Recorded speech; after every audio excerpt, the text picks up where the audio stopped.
प्यारे बच्चों, हम पढ़ रहे हैं कक्षा 12 में पाठ 2 पुष्पी पादपों में लैंगिक प्रजनन। पिछले लेक्चर में हमने पढ़ा था पराग स्त्री केसर संकर्षण या पारस्परिक क्रिया और कृत्रिम संकरण के बारे में।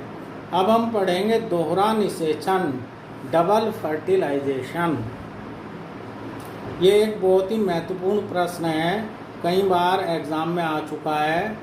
ये दोहरा निषेचन जो है आवृत बीजी पौधों का एक मुख्य लक्षण है। जितने भी आवृत बीजी पौधे हैं सब में दोहरा निषेचन, डबल फर्टिलाइजेशन पाया जाता है। हमने पढ़ा था कि किस प्रकार से जब कोई सुयोग्य कंपेटाइबल परागकण वर्तिकाग्र पर पहुंचता है अंडक के, तो उसका अंकुरण प्रारंभ हो जाता है। अंकुरण में क्या होता है, जो इंटाइन होती है अंतःभित्ति, वो जनन छिद्र से होकर के पराग नलिका का निर्माण करती है और इस पराग नलिका में वर्धी केंद्रक या नली केंद्रक तथा 2 नर युग्मक आ जाते हैं। ये पराग नलिका वर्तिकाग्र और वर्तिका से होती हुई अंडाशय में प्रवेश करती है। उसके बाद में ये बीजांड में प्रवेश कर जाती है। बीजांड में प्रवेश करने के बाद में यहाँ पर होती है, बीजांड में पाया जाता है भ्रूण कोश।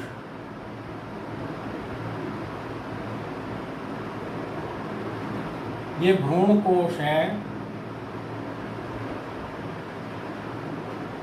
Embryo sac.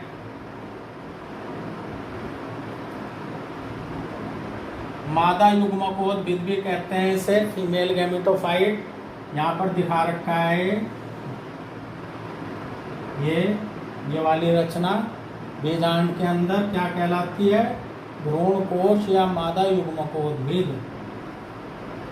तो इसमें क्या होता है, जब ये पराग नलिका बीजांड के अंदर प्रवेश कर जाती है तो ये जो सहायक कोशिकाएं हैं इनमें पाया जाता है फिलिफॉर्म एपरेटस, तंतु रूपी समुच्चय। ये फिलिफॉर्म एपरेटस अब पराग नलिका को भ्रूण कोश में एंटर करने में दिशा निर्देशित करेगा। यहाँ से ये जो पराग नलिका है, पोलन ट्यूब,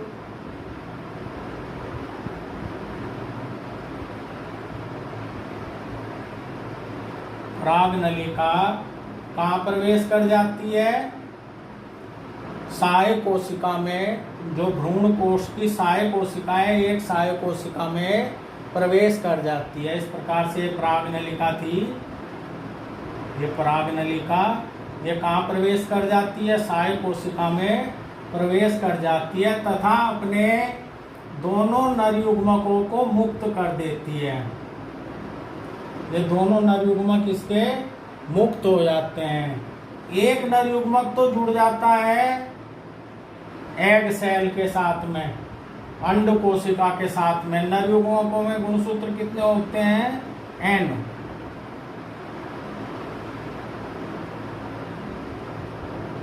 क्या होगा यहाँ पर देखें,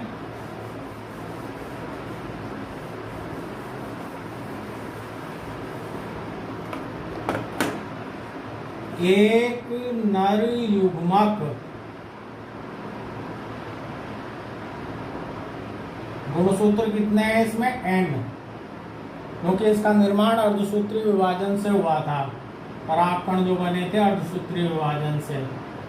ये जुड़ेगा किसके साथ में, अंड कोशिका के साथ में, एग सेल के साथ में, अंड कोशिका।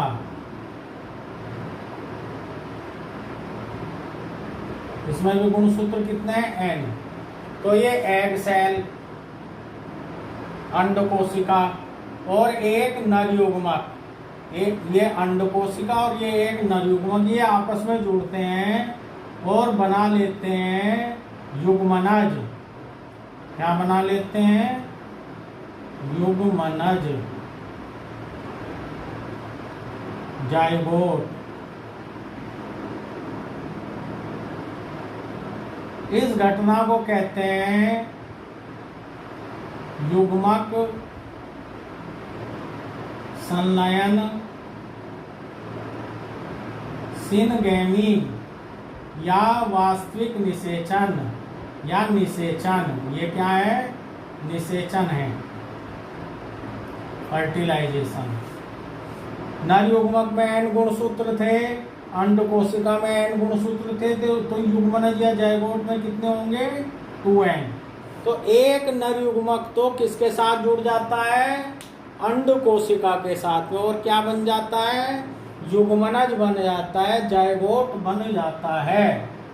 इसे कहते हैं युग्मक संलयन सिनगैमी या निषेचन, फर्टिलाइजेशन, पहली प्रक्रिया है। दूसरा जो नर युग्मक है वो पहुंचेगा कहां पर? यहाँ केंद्रीय कोशिका में, यहाँ पहुंच गया ये दूसरा नर युग्मक।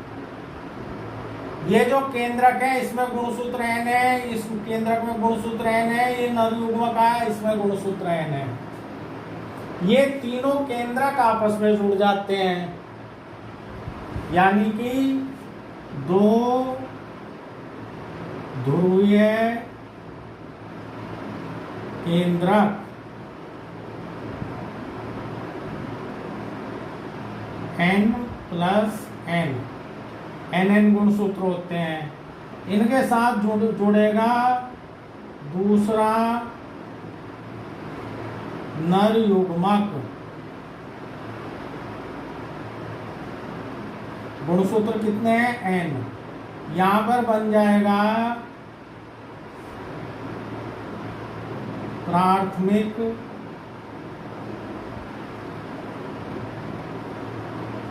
भ्रूण कोश केंद्रक, ये बन जाएगा प्राइमरी एंडोस्पर्म न्यूक्लियस, PEN। यहाँ पर तीन केंद्रक आपस में जुड़ते हैं, इसे कहते हैं त्रिसंलयन।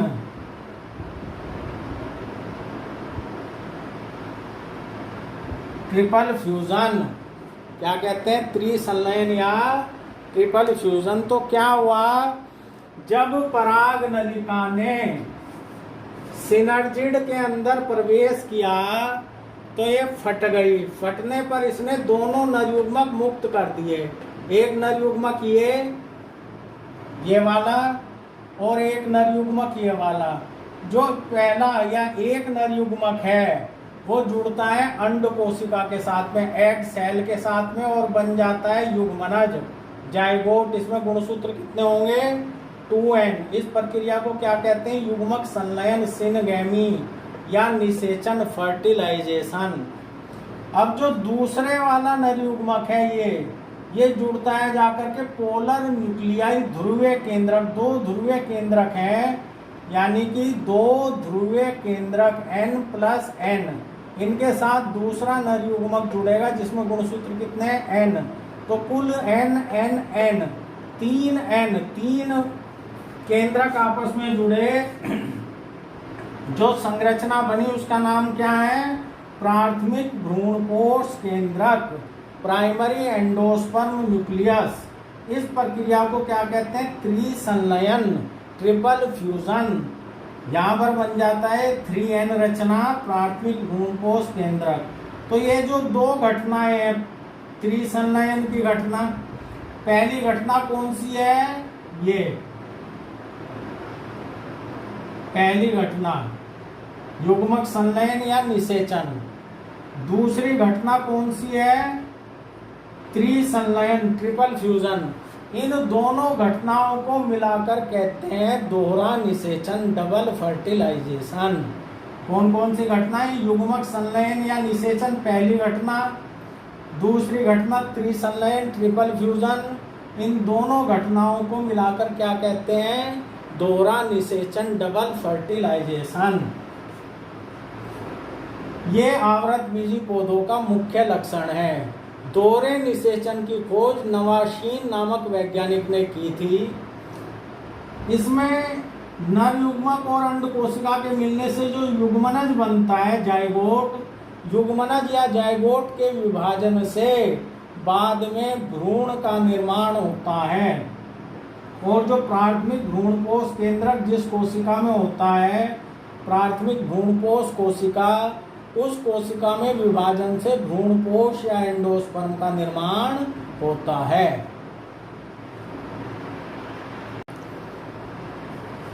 हमने दोहरा निषेचन पढ़ लिया। दोहरे निषेचन के बाद हम देखेंगे निषेचन पश्च संरचनाएं व घटनाएं, post fertilisation structures and events. यानी कि दोहरा निषेचन जो हुआ उसके बाद में क्या क्या रचनाएं बनती हैं, क्या क्या घटनाएं घटित होती हैं।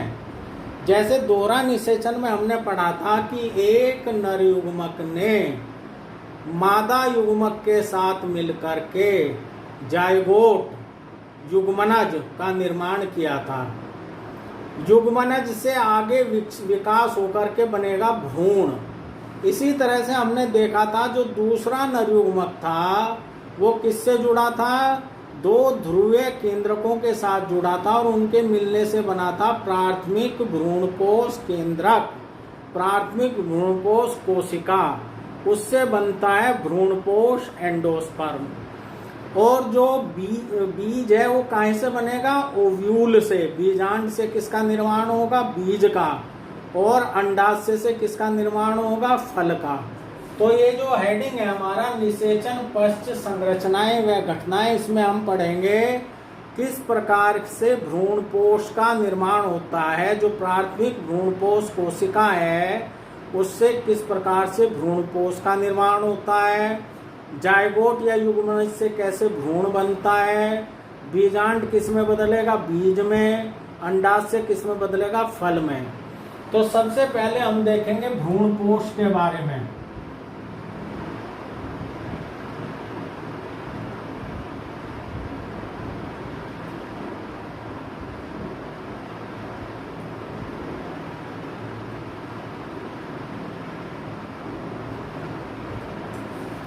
भ्रूणपोष, जो दूसरा नर युग्मक है वो जुड़ा था दो ध्रुवीय केंद्रकों से और उसके बाद में क्या बना था, प्राथमिक भ्रूणपोष केंद्रक, जिसमें कितने गुणसूत्र होते हैं, 3N।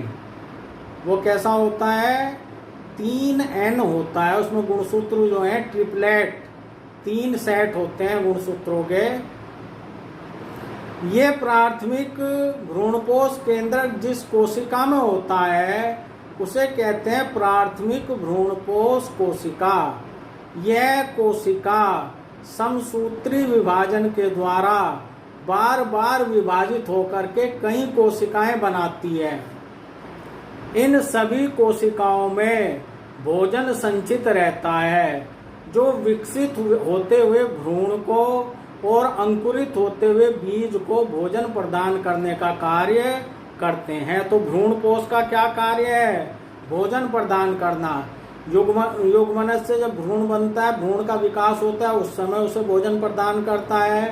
बीज के अंकुरण के समय कुछ बीजों में भ्रूणपोष पाया जाता है, वो बीजों को के अंकुरण में भोजन का जो है उसे भोजन देता रहता है। भ्रूणपोष 3 प्रकार के होते हैं। पहला है केंद्रकीय भ्रूणपोष।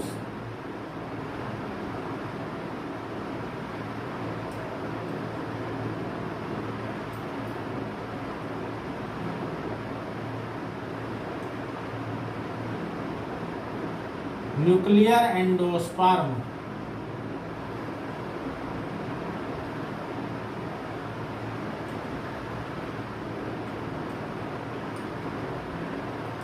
केंद्र के भ्रूणपोष में क्या होता है, ये हमारी प्राथमिक भ्रूणपोष कोशिका है। प्राथमिक भ्रूणपोष कोशिका।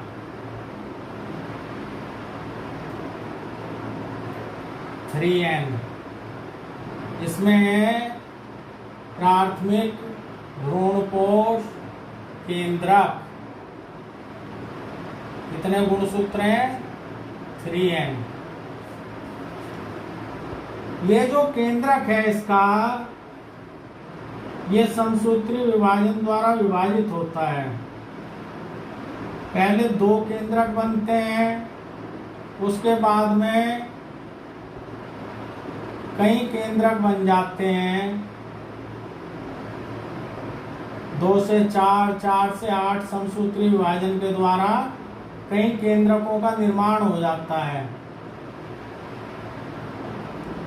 ये सभी केंद्रक परिधि पर विन्यासित हो जाते हैं, यानी कि जो प्राथमिक भ्रूणपोष केंद्रक है वो समसूत्री विभाजन द्वारा बार बार विभाजित होता है। और ये जो केंद्रक बनते हैं ये स्वतंत्र रूप से विभाजित होते हैं, इन्हें कहते हैं फ्री न्यूक्लियर डिवीजन।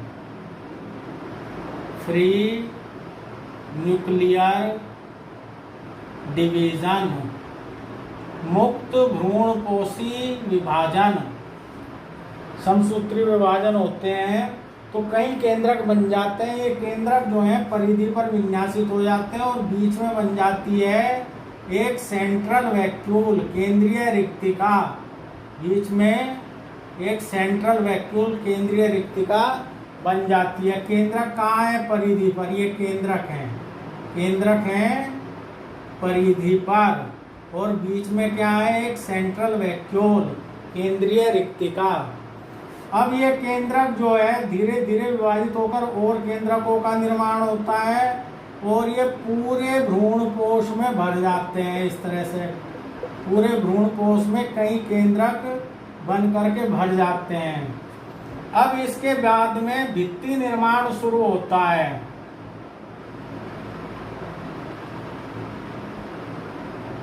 परिधि से केंद्र की ओर भित्ति निर्माण प्रारंभ हो जाता है।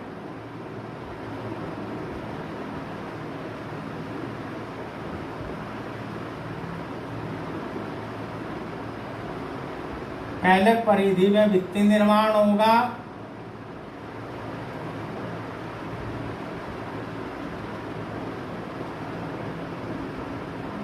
उसके बाद में अंदर की तरफ को भित्तियां बनने लगेंगी।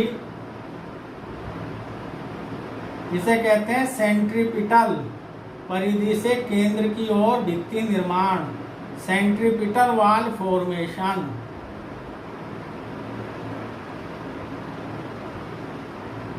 इस प्रकार का हो जाता है भ्रूणपोष धीरे धीरे। इसे कहते हैं केंद्रकीय भ्रूणपोष, न्यूक्लियर एंडोस्पर्म। तो इसमें क्या होता है? जो प्राथमिक भ्रूणपोष केंद्रक होता है वो फ्री न्यूक्लियर डिवीजन, स्वतंत्र भ्रूणपोषी विभाजनों, समसूत्री विभाजनों द्वारा 1 से 2, 2 से 4, 4 से 8 इस तरह से कई केंद्रक बनते चले जाते हैं। ये केंद्रक शुरू में इस भ्रूणपोष के किनारों पर होते हैं, परिधि पर होते हैं, बीच में एक रिक्तिका होती है, सेंट्रल वैक्यूल। उसके बाद में केंद्रक जो है पूरे भ्रूणपोष में भर जाते हैं, पूरे भ्रूणपोष में केंद्रक भर जाते हैं इस तरह से। अभी भित्ति निर्माण नहीं हुआ, अब होता है भित्ति निर्माण। परिधि की ओर से इन केंद्रकों के चारों ओर भित्ति बनने लगती है और फिर अंदर की ओर को बढ़ता चला जाता है भित्ति निर्माण। इस प्रकार से ये हुआ केंद्रकीय भ्रूणपोष, न्यूक्लियर एंडोस्पर्म। अब हम बात करेंगे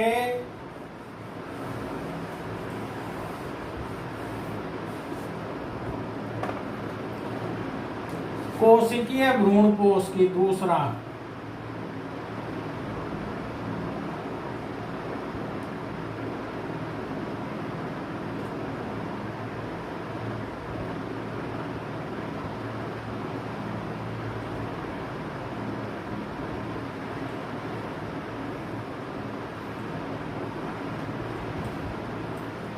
सेलुलर एंडोस्पर्म।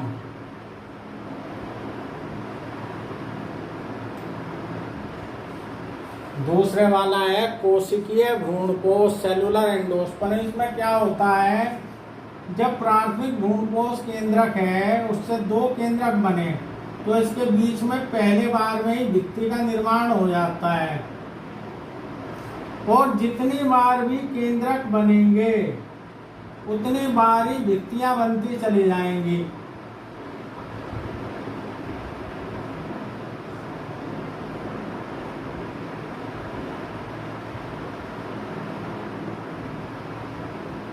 जितनी बार भी केंद्रक बनेंगे उतनी बार ही भित्तियों का निर्माण होता चला जाएगा।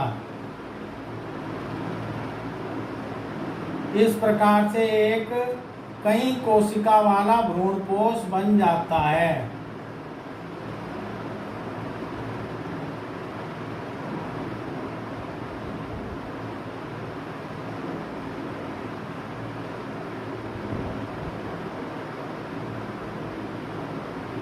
कई कोशिका वाला भ्रूणपोष बन जाएगा इस प्रकार से। तो यहाँ पर क्या होगा, हर केंद्रक विभाजन के पश्चात भित्ति का निर्माण होगा। ये ध्यान रखना है, जितनी बार भी केंद्रक विभाजित होगा उतनी बार ही उसके चारों ओर भित्तियां बनती चले जाएंगी। भ्रूणपोष में कई सारी कोशिकाएं इस प्रकार से होती हैं। अब हम तीसरे वाला देखेंगे, हिलोबियल भ्रूणपोष।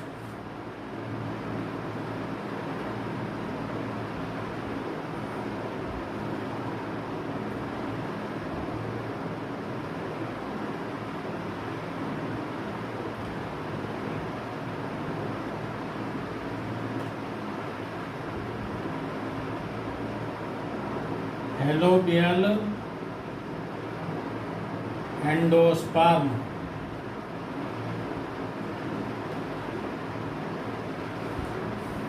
इसमें क्या होता है, हिलोबियल एंडोस्पर्म में, हिलोबियल एंडोस्पर्म में ये जो दोनों हमने पढ़े हैं, केंद्रकीय न्यूक्लियर और कोशिकीय सेलुलर, इनके बीच का है ये दोनों के। ये था हमारा प्राथमिक भ्रूणपोष केंद्रक। ये एक बार विभाजित हुआ तो भित्ति का निर्माण होगा। इस केंद्रक के विभाजन से दो केंद्रक बन गए।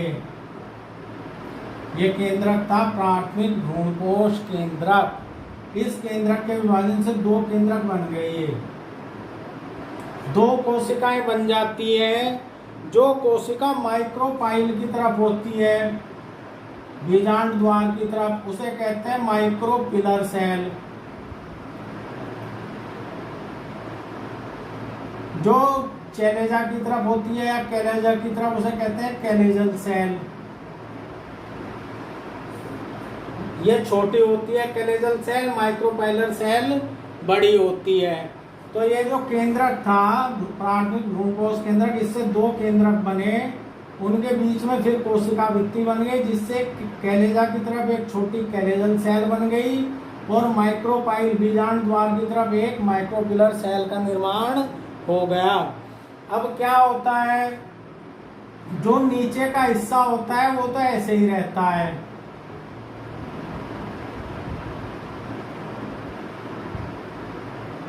लेकिन ऊपर का हिस्सा जो है, जो माइक्रोपिलर सेल है, इस माइक्रोपिलर सेल के केंद्रक कई बार विभाजित होकर के बहुत सारे केंद्रक बनाते हैं। ये केंद्रक परिधि की तरफ विन्यासित होंगे, जैसे किसमें हुआ था, केंद्रीय भ्रूणपोष में। ये जो ऊपर का हिस्सा है, ये वाला, दो कोशिकाएं बनी थी। ये नीचे वाली कोशिका कौन सी थी, कैलेजल सेल, और ऊपर वाली थी माइक्रोपिलर सेल। माइक्रोपिलर सेल का केंद्रक जो है वो केंद्रीय भ्रूणपोष की तरह से विभाजित होता है कई बार, और ये केंद्रक परिधि पर विन्यासित हो जाते हैं। नीचे की कोशिका में विभाजन नहीं होता है। अब क्या होगा, केंद्रकों के विभाजन से बहुत सारे केंद्रक बन जाएंगे ऊपर वाले हिस्से में। नीचे वाले हिस्से में यही स्थिति रहेगी, यहाँ विभाजन नहीं है नीचे वाले हिस्से में। ऊपर वाले हिस्से में कई सारे केंद्रक बन जाते हैं।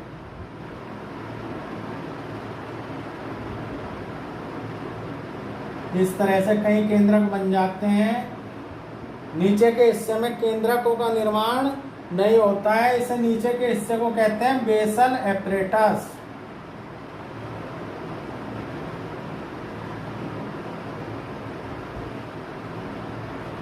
अब ये जो ऊपर वाला हिस्सा है इसमें भित्ति निर्माण शुरू हो जाएगा। नीचे वाली ये है, इसे कहते हैं बेसल एप्रेटस। जो ऊपर वाला है उसमें क्या हो जाता है, भित्ति निर्माण शुरू हो जाता है परिधि से केंद्र की ओर।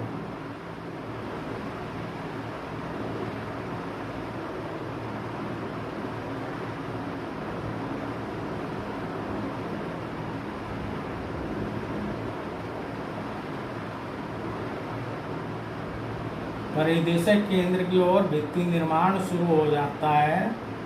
इस प्रकार से ये एंडोस्पर्म या भ्रूणपोष बनता है। एलोबियल टाइप का जो है प्राथमिक भ्रूणपोष केंद्र दो में विभाजित हुआ, यहाँ भित्ति बन गई, नीचे की सेल छोटी कैलेजल सेल, ऊपर की सेल बड़ी माइक्रोपिलर सेल। ऊपर की सेल में जो आगे विकास होगा वो न्यूक्लियर एंडोस्पर्म की तरह से होगा। कई सारे केंद्रक जो परिधि पर हैं, ये फिर केंद्रक कोशिका द्रव्य पूरे में बढ़ जाता है और परिधि से भित्ति निर्माण शुरू हो जाता है। जो कच्चे नारियल की बात अगर हम करें, कच्चे नारियल का जो पानी होता है वो पानी केंद्रकीय भ्रूणपोष को प्रदर्शित करता है। वास्तव में वो पानी क्या है, केंद्रकीय भ्रूणपोष। उसमें हजारों केंद्रक पाए जाते हैं। उसके चारों ओर जो सफेद गूदा होता है वो किसे प्रदर्शित करता है, कोशिकीय भ्रूणपोष को प्रदर्शित करता है।